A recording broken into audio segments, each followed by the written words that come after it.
हिंदुस्तान में 22 लोग हैं जिनके पास उतना ही धन है जितना 70 करोड़ हिंदुस्तानी लोगों के पास है। एक तरफ 22 लोग और दूसरी तरफ 70 करोड़ लोग। राम मंदिर का उद्घाटन हुआ, हिंदुस्तान की राष्ट्रपति आदिवासी हैं, उनको कहा गया कि आप राम मंदिर के इनॉग्रेशन में नहीं आ सकती, मना कर दिया उनको। राष्ट्रपति को मना किया, क्यों? क्योंकि वह आदिवासी थी।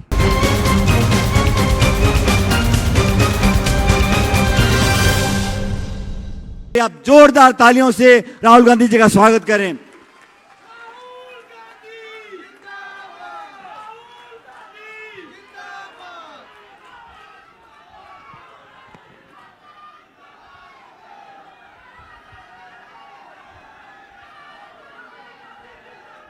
सचिन पायलट जी, दीपक बैज जी, मोहन मरकाम जी, धनेन्द्र साहू जी, फूलो देवी नेताम जी, लकेश्वर बघेल जी, हमारे कैंडिडेट कवासी लखमा जी, स्टेज पे कांग्रेस पार्टी के सीनियर नेता, पार्टी के प्यारे कार्यकर्ता, भाइयों और बहनों, आप सबका यहां बहुत बहुत स्वागत, नमस्कार।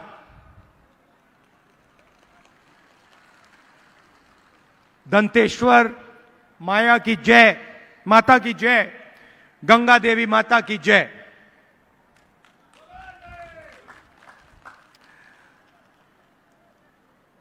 आपके सामने चुनाव है और दो विचारधाराओं की लड़ाई है। एक तरफ कांग्रेस पार्टी, इंडिया अलायंस, जो लोकतंत्र और कॉन्स्टिट्यूशन, संविधान को बचाने के लिए लड़ रहे हैं, और दूसरी तरफ नरेंद्र मोदी जी,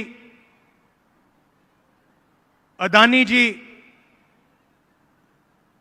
आरएसएस, जो संविधान पर, लोकतंत्र पर आक्रमण कर रहे हैं, संविधान को खत्म करने की कोशिश कर रहे हैं। मोदी जी ने आदिवासी शब्द को बदलने की कोशिश की। हम आपको आदिवासी कहते हैं, बीजेपी के लोग आपको वनवासी कहते हैं। वनवासी में और आदिवासी में जमीन आसमान का फर्क है। आदिवासी का मतलब वो वर्ग जो इस जमीन का, जल का, जंगल का पहला और असली मालिक था।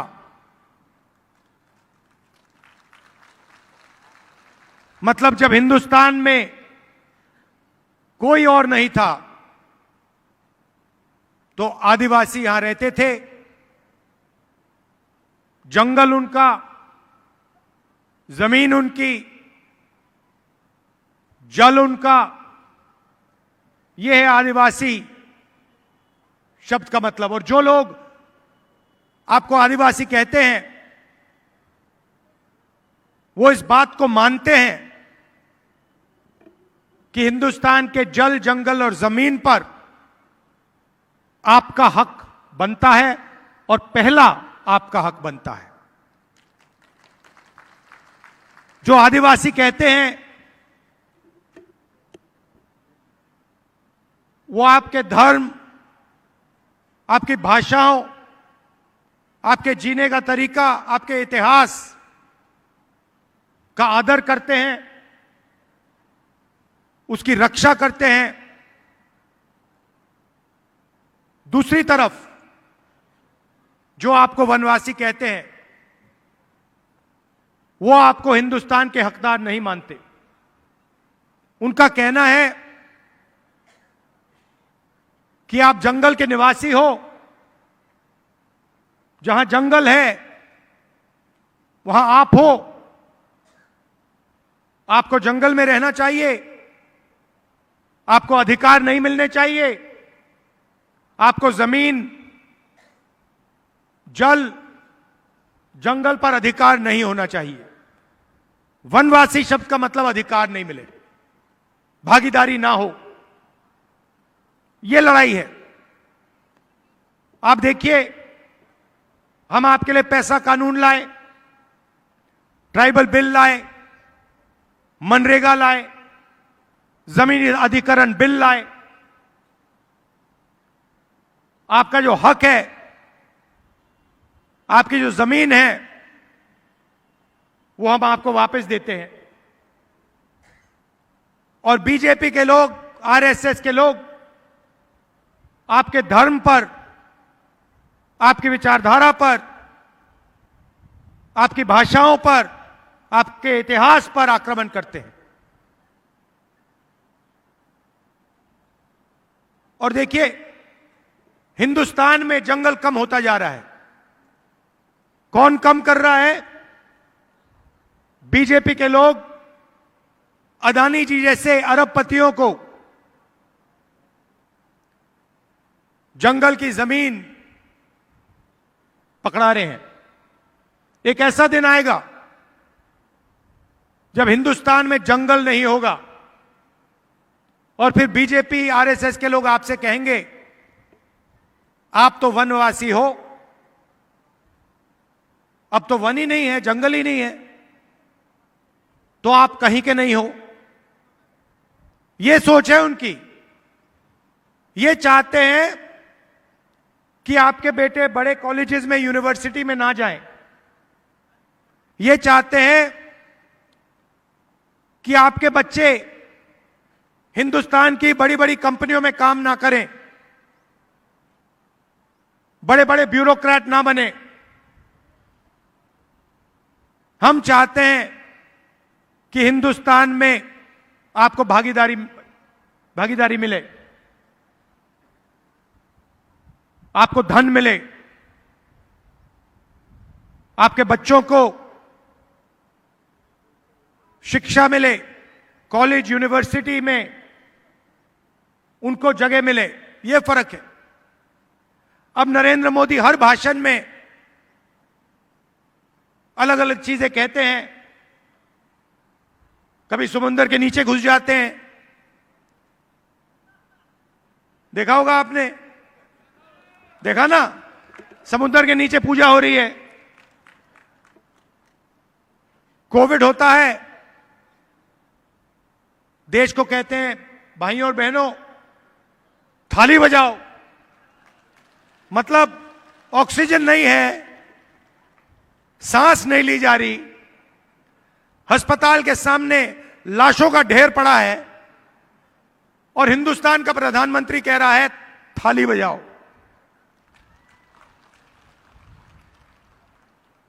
उसके बाद जब थाली से काम नहीं हुआ, कहते हैं अब मोबाइल फोन की लाइट चलाओ। अस्पतालों में बिजली नहीं थी और नरेंद्र मोदी कहते हैं मोबाइल फोन की लाइट जलाओ। और लाखों लोग कोविड के कारण मरे।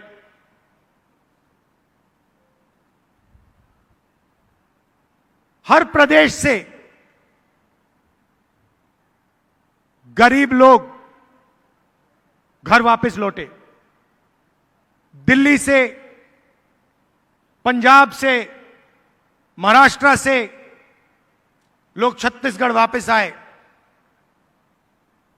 दिल्ली की सरकार ने कोई मदद नहीं की, किसकी मदद नहीं, किसी की भी मदद नहीं की।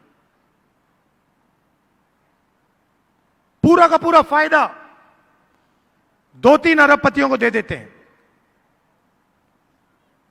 अदानी, अंबानी, ये 5-6 लोग हैं। आप हैरान हो जाओगे, हिंदुस्तान में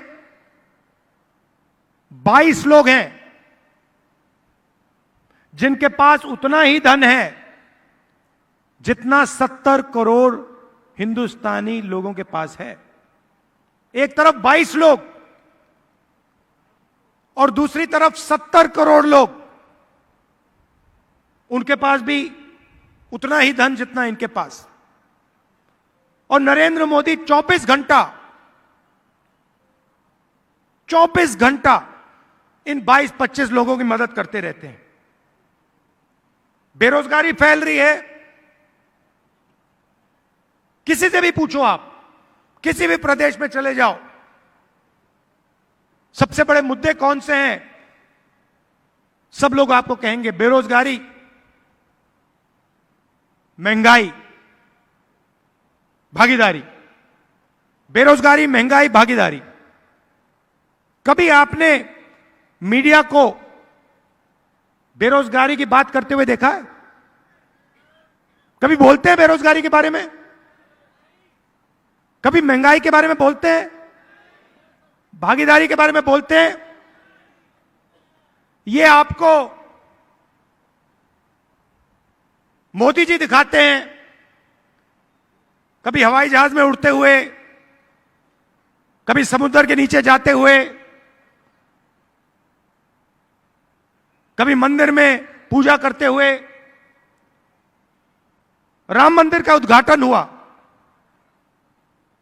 हिंदुस्तान की राष्ट्रपति आदिवासी हैं, उनको कहा गया कि आप राम मंदिर के इनॉग्रेशन में नहीं आ सकती, मना कर दिया उनको।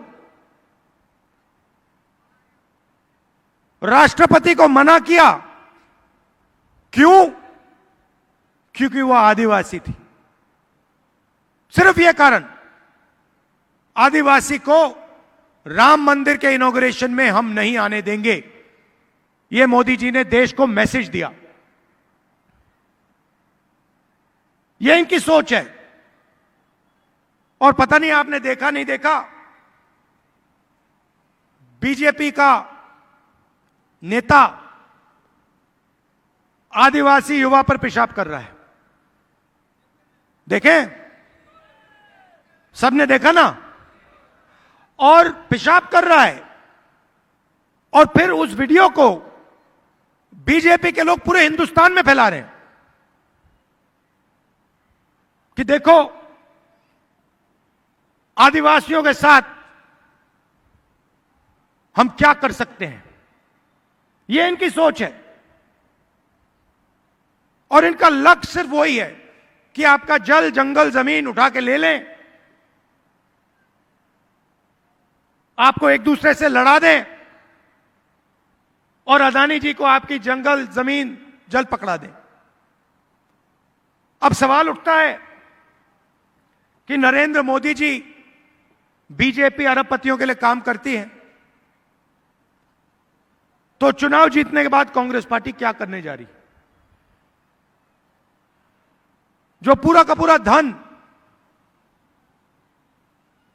इन्होंने चुने हुए लोगों को दे दिया, किसानों से छीन लिया, मजदूरों से छीन लिया, आदिवासियों से, दलितों से, पिछड़ों से छीन लिया, उसके बारे में कांग्रेस पार्टी क्या करने जा रही है, यह मैं आज आपको बताने आया हूं। हम 5 काम करने जा रहे हैं। सबसे पहला काम, बेरोजगारी। इस पर हम जबरदस्त एक्शन लेने जा रहे हैं। 30 लाख सरकारी वैकेंसीज हैं, नरेंद्र मोदी जी इनको भरते नहीं हैं।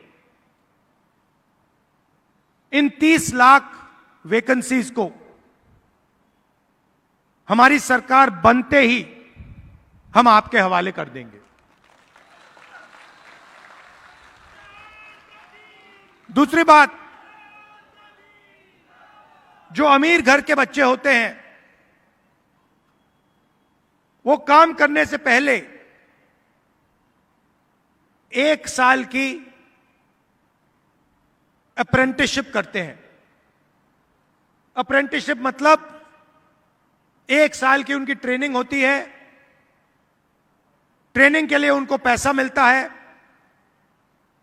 प्राइवेट कंपनी में, सरकारी ऑफिसेज में उनको यह ट्रेनिंग मिलती है। इसको अप्रेंटिसशिप कहा जाता है। अब आपको याद होगा,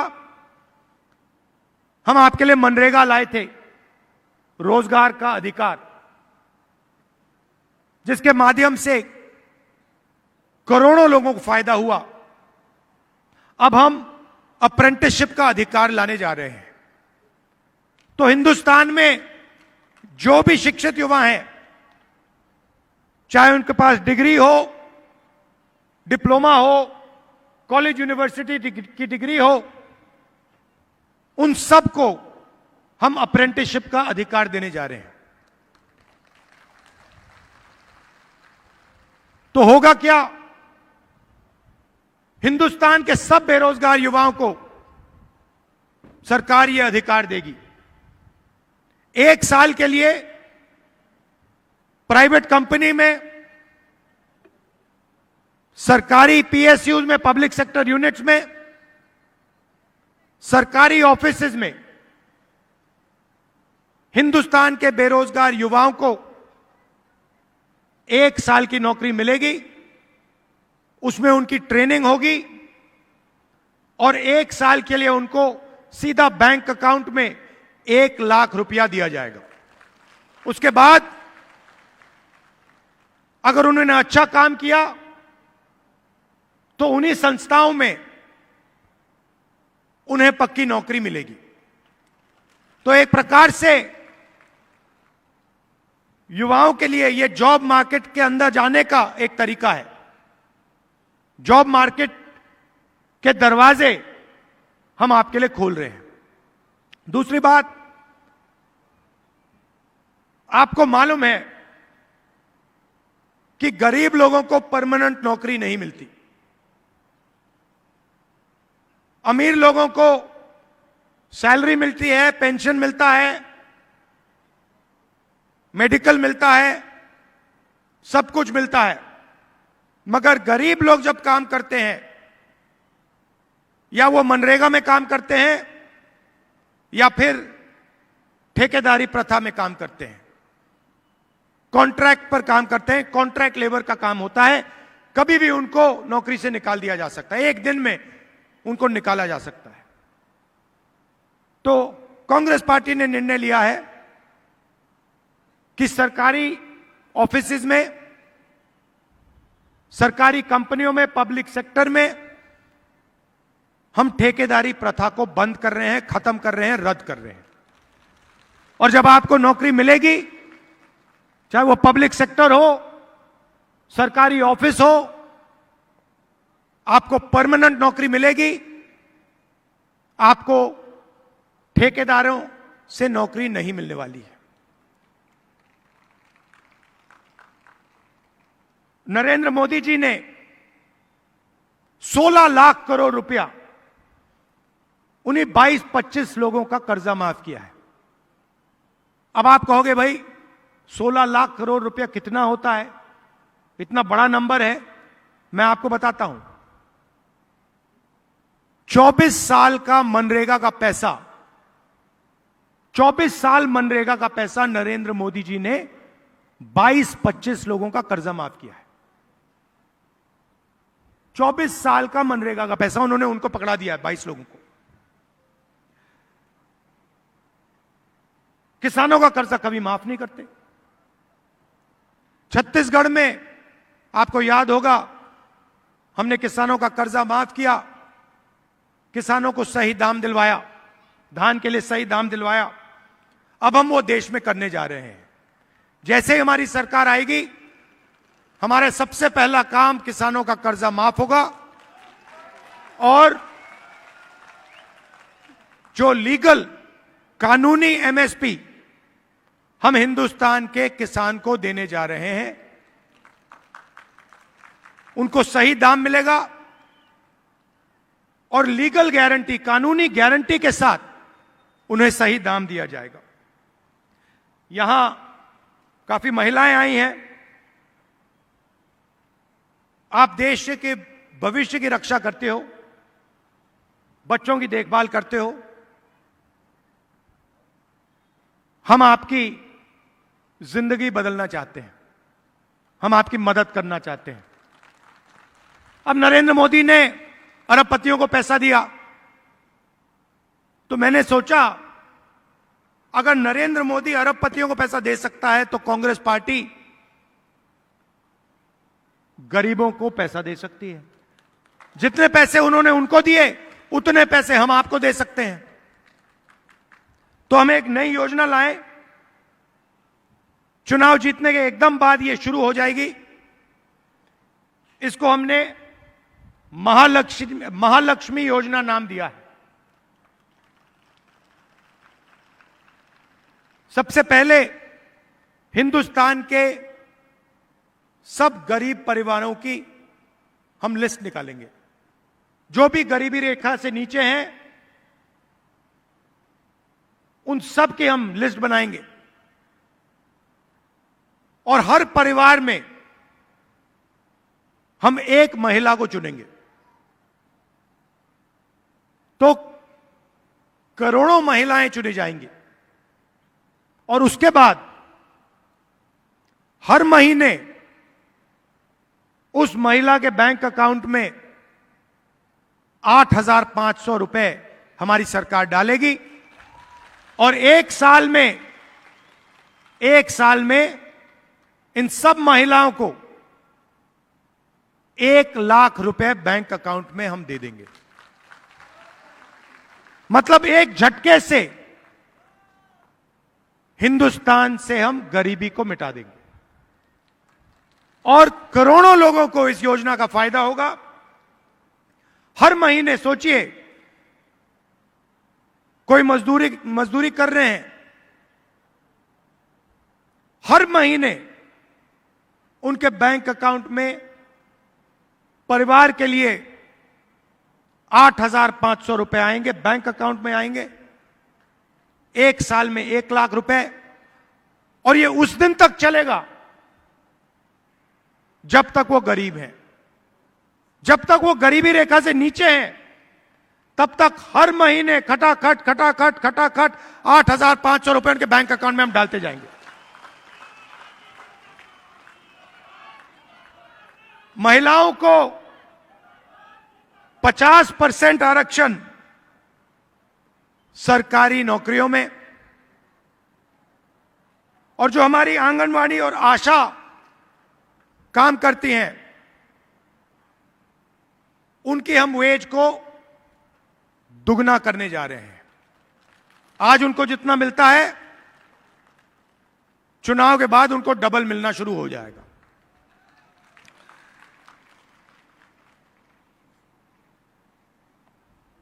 भाइयों और बहनों, आदिवासियों की आबादी 8% है हिंदुस्तान में, दलितों की 15% है, पिछड़ों की 50% है, गरीब जनरल कास्ट 5% मान लो, माइनॉरिटी 15% मान लो, 90% आबादी इन लोगों की है।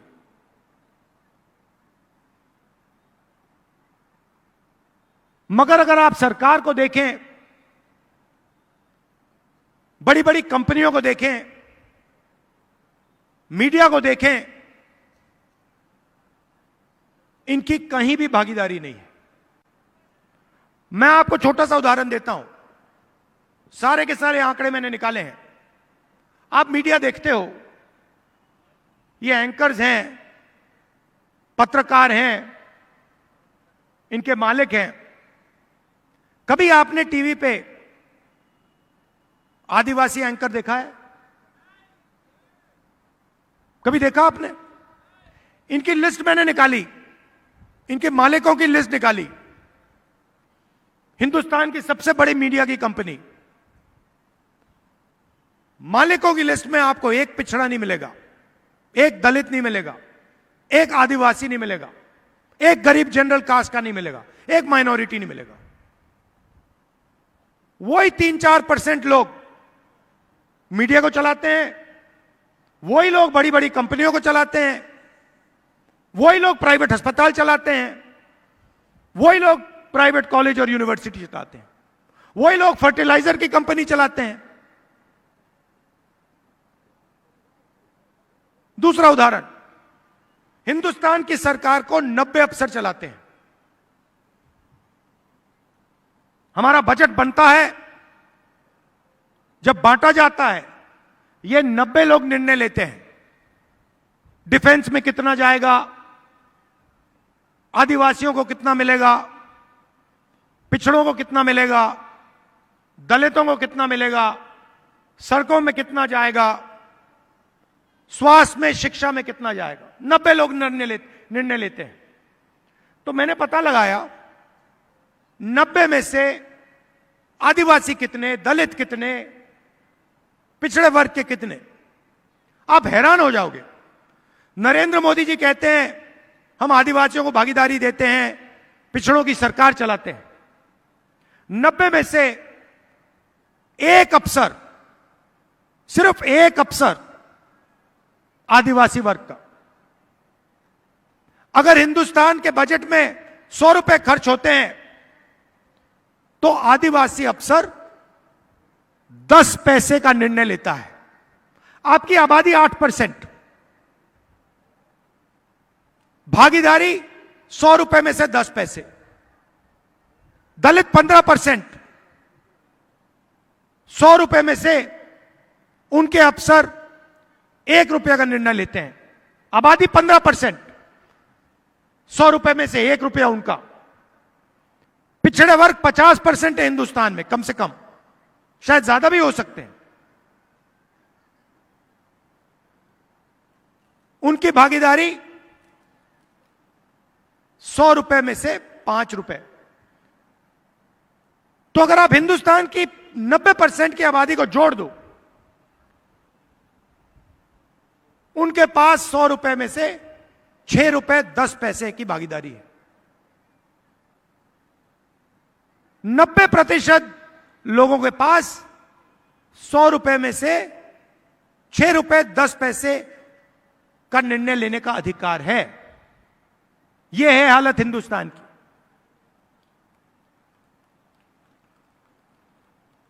इसीलिए पूरा का पूरा धन 2-3% लोगों के हाथ में जा रहा है। अब आप कहोगे ठीक है, प्रॉब्लम तो आपने बता दी, सॉल्यूशन क्या है? सॉल्यूशन जाति जनगणना। जाति जनगणना मतलब जाति जनगणना के बाद सबको पता लग जाएगा कि हमारी आबादी कितनी है और हमारे लोगों को इस देश की संस्थाओं में, इस देश का धन हमारे लोगों के पास कितना है। उसके बाद सच्चा विकास हो पाएगा।